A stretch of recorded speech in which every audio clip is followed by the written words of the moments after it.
Assalamualaikum warahmatullahi wabarakatuh. Perkenalkan, nama saya Insan Anugrah, NIREM 0305190087, semester 6, Program Studi Agribisnis Hortikultura Biofarmaka, Politeknik Pembangunan Pertanian Yogyakarta, Magelang. Pada video kali ini saya akan membahas tentang potensi ekspor jagung di Nusa Tenggara Barat. Baik, yang pertama yaitu pendahuluan, di mana ada potensi sumber daya agribisnis. Potensi sumber daya agribisnis yang pertama itu ada sumber daya alamnya, di mana sektor pertanian memiliki potensi pengembangan komoditas jagung yang tersebar di Pulau Lombok dan Pulau Sumbawa. Jagung menjadi potensi tidak hanya dari persebaran komoditas yang merata di kedua pulau. Faktor lain adalah kesesuaian jagung dengan iklim dan jenis tanah di wilayah ini sebagai salah satu faktor pendukung pengembangan komoditas ini. Yang kedua yaitu sumber daya manusia. Nah, penilaian potensi sumber daya manusia yang ada di Provinsi Nusa Tenggara Barat dilihat dari angka Indeks Pembangunan Manusia atau IPM dan rata-rata lama studi RLS dibandingkan dengan sumbangan pertanian. Kabupaten atau kota dapat dikelompokkan berdasarkan kualitas sumber daya manusia yang tinggi, memiliki sumbangan sektor pertanian yang tinggi, namun rata-rata lama sekolah rendah, menjadi sentra hulu industri pertanian. Selanjutnya GRATIEX, di mana salah satu program Kementerian Pertanian yang sedang dijalankan tahun ini adalah program GRATIEX atau Gerakan 3 Kali Lipat Ekspor, di mana gerakan ini yaitu gerakan peningkatan ekspor pertanian yang digagas oleh Presiden Republik Indonesia yang kemudian disambut oleh Menteri Pertanian Syahrul Yassin Limpo dengan program GRATIEX. Nantinya diharapkan gerakan ini mampu meningkatkan ekspor komoditas pertanian melalui upaya penguatan aktivitas produksi atau on-farm maupun aktivitas pasca produksi atau off-farm. Yang kedua terkait profil produk ekspor.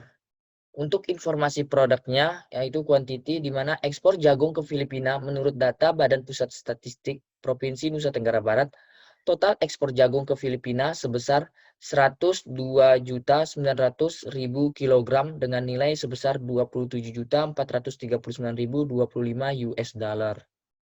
Untuk harga, rata-rata harga grosir jagung hibrida pipilan kering adalah 3.892.000 per kilogram, sedangkan harga ekspor ke Filipina sebesar 3.991 per kilogram. Nah, hal ini menunjukkan adanya perbedaan harga yang rendah. Dilihat dari indikator harga, peluang ekspor jagung Nusa Tenggara Barat tidak terlalu besar.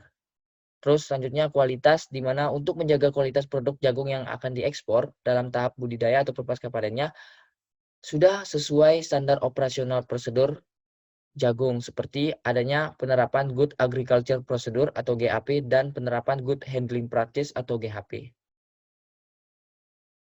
Untuk standar mutu. Nah, di Indonesia pada saat ini, standar mutu jagung yang dikeluarkan Standar Nasional Indonesia nomor 01-3920-1995 dipakai untuk pengadaan pangan nasional. Nah, standar mutu yang dimuat diantaranya itu ada persyaratan kualitatif, di mana jagung harus bebas hama dan penyakit, bebas bau busuk, asam atau bau asing lainnya. Terus yang ketiga itu bebas dari bahan kimia seperti insektisida dan fungisida. Nah, untuk persyaratan kualitas mutu jagungnya berdasarkan komponen kadar airnya, untuk mutu pertama yaitu ada 14% kadar airnya, untuk mutu kedua 14% juga, mutu 3 15%, dan mutu keempat 17%. Nah, selanjutnya ada butir yang rusak. Untuk mutu pertama itu ada 2%,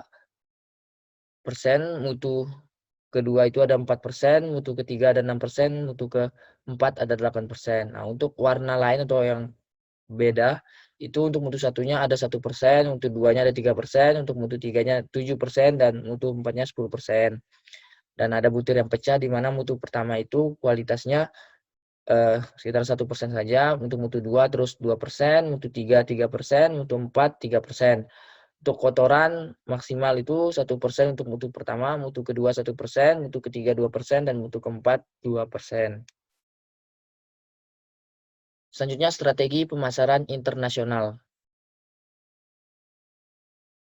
Rumusan strategi, mengingat semakin ketat persaingan perdagangan internasional, maka perlu dilakukan upaya atau kiat yang lebih nyata dan terkoordinasi di dalam mendorong produk pertanian untuk mampu menembus pasar internasional. Nah, berikut beberapa hal mendasar yang harus dilakukan. Antara lain, yang pertama, adanya edukasi terhadap petani tentang persyaratan kualitas produk pertanian yang lebih tinggi. Yang kedua, pelatihan teknis penjaminan mutu budidaya. Yang ketiga, dengan membuat kebijakan pembangunan pertanian yang lebih kondusif bagi petani untuk dapat bersaing di pasar internasional, misalnya dengan memberikan insentif pajak atau subsidi harga. Yang keempat yaitu meningkatkan dan mengefektifkan lobi perdagangan internasional. Yang kelima atau yang terakhir yaitu memperluas pasar internasional dengan produk-produk pertanian yang khas Indonesia sehingga mempunyai keuntungan komparatif. Yang keempat, saluran ekspor yang akan kita bahas. Eh, untuk pola perdagangan jagung dan saluran ekspor jagung, pola perdagangan jagung yang ada di Provinsi Nusa Tenggara Barat adalah cukup luas, yaitu diperdagangkan antar kabupaten, antar provinsi, dan bahkan diperdagangkan antar negara. Nah, berikut ada saluran pemasarannya di mana diawali oleh petani yang menghasilkan produk jagung yang selanjutnya akan diperjualbelikan atau disetorkan kepada pedagang kabupaten, pedagang antar pulau, serta dimasukkan ke industri lokal dan industri nasional yang nanti selanjutnya bisa langsung diteruskan ke eksportir, di mana eksportir nantinya akan melakukan pengelolaan terhadap produk jagung yang dari petani maupun dari pedagang yang nantinya disiapkan untuk dilakukan ekspor ke negara tujuan, yaitu importirnya, di mana di sini importir dari produk jagung yang berasal dari NTB yaitu negara Filipina. Selanjutnya yang kelima yaitu peluang, hambatan, dan tantangan dalam ekspor jagung. Untuk peluang, masih luasnya areal tanam yang ada di beberapa wilayah di Nusa Tenggara Barat yang dapat dimanfaatkan untuk meningkatkan produksi jagung guna meningkatkan volume ekspor. Terus yang kedua, hambatan, di mana kadar air menjadi kendala dalam ekspor jagung karena pada saat kadar air jagung yang tinggi yang akan diekspor, proses pengeringan akan dilakukan lebih lama. Nah, untuk tantangannya, adanya persaingan antar perdagangan pada kualitas jagung yang ada di pasar ekspor, serta adanya perubahan harga beli ekspor pada komoditas jagung yang tidak stabil.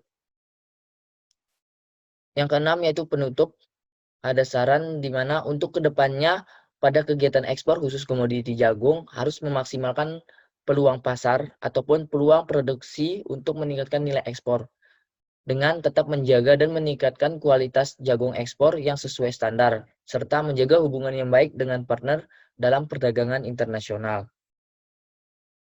Baik, mungkin itu saja yang dapat saya sampaikan. Lebih kurangnya saya mohon maaf. Sekian. Wassalamualaikum warahmatullahi wabarakatuh.